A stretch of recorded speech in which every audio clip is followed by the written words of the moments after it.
Hello, welcome back to my channel. Today I'm going to be sharing my most recent reads.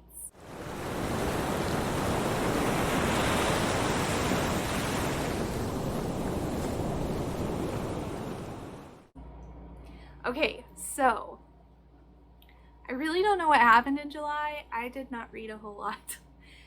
Well, actually I do know what happened. I really got excited in July about the ebooks that are on Scribd. So I am not a big ebook lover, but I really do like them on Scribd. Okay, so first of all, I really love the size of my tablet. It kind of reminds me of the size of a book, and so that makes it a lot easier to read for me. I don't want to read off of my phone or my computer, so I've been excited about that. But the main thing that I love about Scribd is that all of the places that you highlight or make notes on, you can click on that button there, and then you can go straight to it, or you can see them all in one place. So if I'm looking for something like a quote, I can just do that. So the reason why I haven't liked ebooks in the past is because I really do like to make notes, and I really do like to highlight things and remember things about books. And so not having that capability has bothered me, but in the month of July, I just kind of got really excited about that. So I did a lot of exploring, and I did a lot of trying to find new books on Scribd. Also, their selection is amazing. They even have a lot of newer releases, not necessarily brand new releases, but stuff that I wouldn't have expected an app like that to have. And so yeah, I've been excited. So I did quite a bit of just diving into that, and because of that I just didn't finish as many books as I usually do. So that's what happened to my reading in July, and that is why I only have 5 books to share with you that I have finished. They're all 5 stars. I also DNF'd I DNF'd 4, and I am setting aside 2 of them for another time, and so I will talk about those right now. So this one is one of the ones I DNF'd. It's called Close to Shore by Michael Capuzzo. Probably said that wrong, sorry if I did. This is a narrative nonfiction about some shark attacks that happened in 1916. On a whole, there's really nothing wrong with this book. It's fascinating. I like his writing. He kind of dives into the time period and everything that's going on. He even went into like the family's history of people that got attacked, and I found that really fascinating.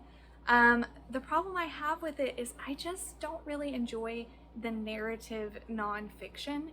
I'm gonna give it one more try. I have another one that I own, so I'm gonna give it another try because a lot of people really love that format, but I feel like if it's nonfiction, just kind of like tell me the story and then get it over with, and it just feels like there's too much added into it.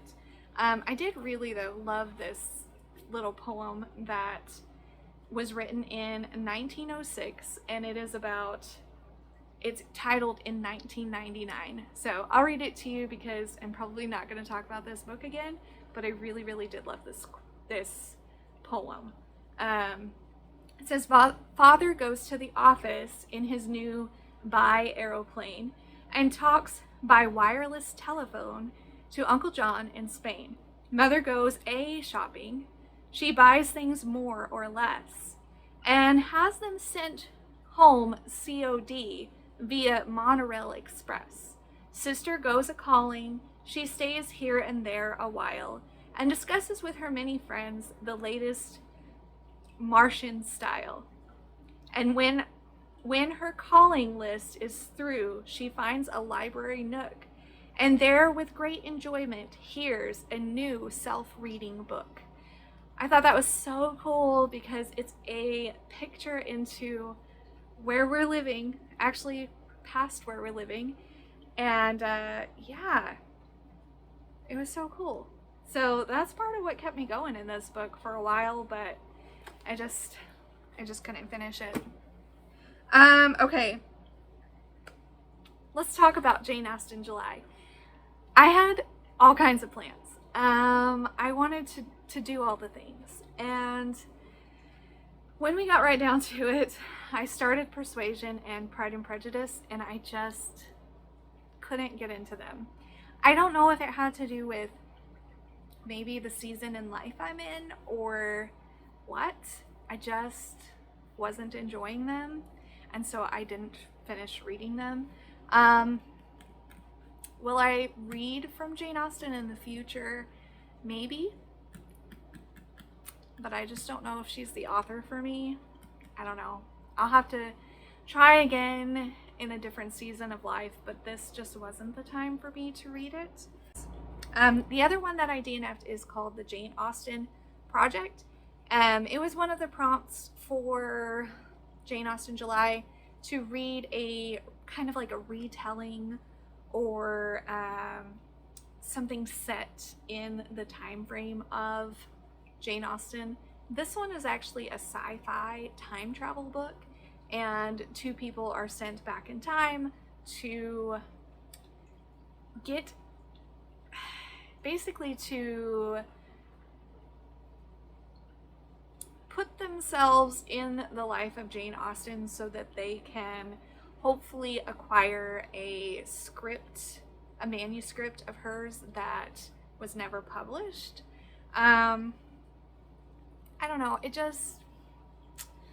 just wasn't getting into it, so I DNF'd it. I might come back to it in the future. I really do love time travel. I just wasn't into it at the time. Okay, so another one that I decided to just set aside for right now is called Forever or a Long, Long Time. This one was part of my alphabet challenge, and I just wasn't like getting into it. So I decided I don't want to DNF it because I really do love Kayla Carter's writing, and so I'm sure it's probably really good. I think I only got a few pages in. I got to page 32, so I didn't give it like a huge chance. I just wasn't drawn into it right at the moment, and so I'm gonna set it aside and I might read it next year sometime or something like that, but I'm just gonna wait on this one. The other one, if you've been around here for a little while, you have heard me talk about, and I just finally decided I just need to set it aside. I really do want to read it. I just can't get into it right at the moment. I might try a different format, maybe listening to it, or I really have enjoyed a MidSummer Night's Dream manga, and they have this one in a manga, so I might try that instead, because I feel like it would give me enough of the story but not have to read the whole thing. But it is Great Expectations by Charles Dickens. I'm just not. I really do love the story. I love his writing. I just don't find myself drawn to it. And so I'm just gonna set it aside. Maybe one day I will be interested in finishing it, but it's just not what I want to do right now. Okay, so on to the books that I finished recently. I finished the second book in the Skyward series. I thought it was going to be a trilogy, but it's actually not. It actually has more books coming up, but I loved it. Guys, look at this. This is all the places I marked. Clearly this is a 5-star book. What do I love about it? I love the sarcasm. I'm a very sarcastic person, so I appreciate sarcasm in books because you don't see it very often. And I loved it. There's not much I can say because I don't want to spoil anything. What I will do is just give you kind of a synopsis of the first book. So the first book follows Spenza. She is a young girl on another planet. The human race has been almost taken out by alien beings, and they actually crash landed on a planet trying to escape from these guys, and they've been living underground because they get attacked if they're on the surface. And so her dad was one of the pilots in a major battle against the aliens, and he ended up turning on his people and being called a coward. And so she grows up in his shadow, and she's called the daughter of a coward. No one likes her, no one treats her well, and she kind of has to just fight her way up to the top. I really love the sarcasm and the banter that she has. Her personality cracks me up. There's also an artificial intelligence in this book that I absolutely love. And yeah, this was fantastic. 5 stars. Can't wait to read the next one. Okay, so the next book I'm going to talk about is Castle Corona. This is by Sharon Creech. This is a middle grade. Sharon Creech is one of my favorite middle grade authors. She just has this way of writing that draws you in and then makes you laugh and brings up emotions, and it is just a really heartwarming style of writing. So I've read a few of her books and I've always loved them. This one did not disappoint. This is about a kingdom. You've got the king, queen, 2 princes, and a princess, and they're all disenchanted with their lives and in different ways. And then you have these children who are servants to this guy who doesn't treat them very well. And it's all about how it's kind of like the grass is greener on the other side scenario. Each side kind of wants what the other side has, and they all end up meeting at some point and making friends. There's like a found family aspect in this book, and it's such a good little heartwarming middle grade book. So I suggest you pick it up because I really enjoyed it. I actually listened to it on Scribd, and it was one of my quick reads. I've mentioned this in a few videos where I have a list of books that if I listen to them on double speed, I can either listen to them in a day or like very, very quickly, a couple of days, whatever. And so that was one of those books. I really, really enjoyed the audiobook version of it. And yeah, so try that one out. I gave that one 5 stars. The next one is Thorne. This one is by Intizar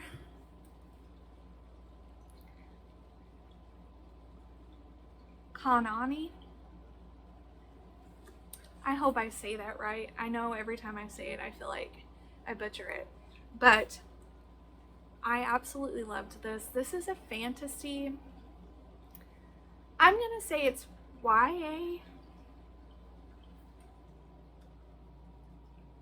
I don't really know the difference between, like, where is the line on YA and adult? I would say all the themes are good for YA. It is a story that is like a retelling of the Goose Girl, which I've never read the original Goose Girl, so I have no clue how that relates. But it's about a girl named Thorne, and actually her name is Alira. She's a princess, and she ends up getting betrothed to a prince, and on her way things happen and she ends up in a servant role instead, and people don't know who she is. And so and there's an imposter that takes over her spot. And yeah, it's all about magic and revenge, and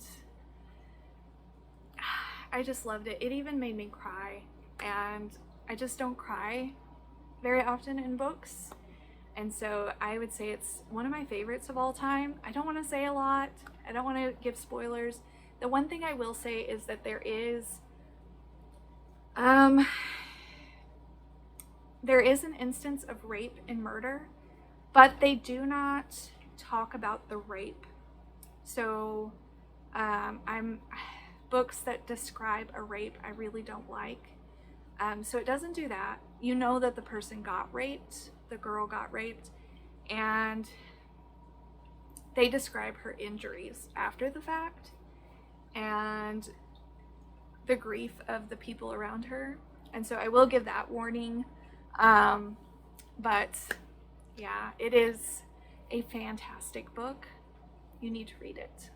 Okay, so the next one I read is A Midsummer Night's Dream, and this is by William Shakespeare. I thoroughly enjoyed this book. That being said, I did not read it in the original text because Old English is not my thing. I just can't. I don't understand it. I don't get any of it. So I did find a version of it that was it says plain, clear English, and I would say that it was. And I really, really enjoyed it. It's funny, and it's just a good story.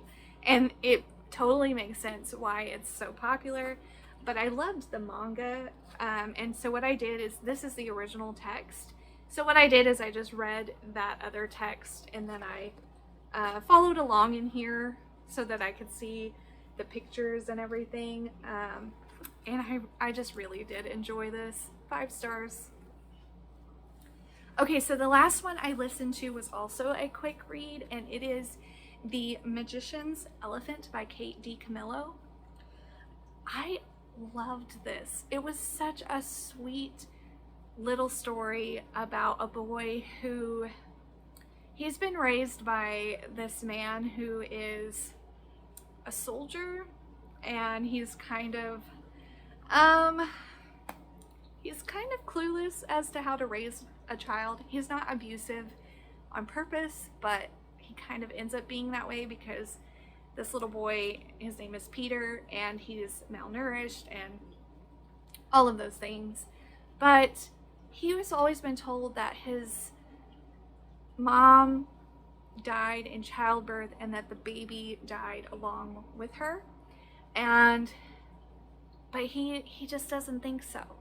So he goes to a fortune teller, and the fortune teller she, not that I believe in fortune telling, but she didn't have to ask any questions. So she wasn't like trying to trick him. She basically was like, oh, you want to know about your parents? They're dead. And he's like, no, I already knew that's not what I wanted to ask you. And so she ends up saying, oh, you want to ask about your sister? And he's like, yes, I want to know where she is. And the fortune teller tells him, follow the elephant, she will lead you to her. And he's like, elephants? There's no elephants anywhere here.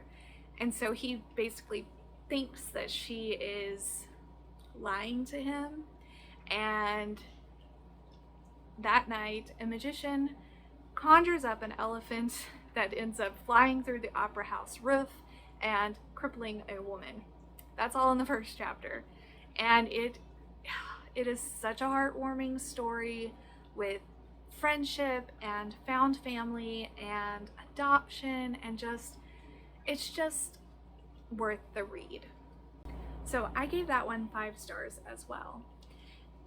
So yeah, that is all of my recent reads. I hope that I will finish more books this month. I read quite a bit every day, but because I read the way I read, I don't tend to finish stuff quickly. I don't know. I'm probably weird, but I just really like to have a lot of variety, and I mood read, and I like to read different books throughout the day. So I don't finish them as quickly as I'd like, but I'm okay with that. I really do love my system, and yeah. So that's what I have for you today. If you liked this video, please like and subscribe, and comment below if you have read any of these or if you're interested in reading them, and I will see you in the next one.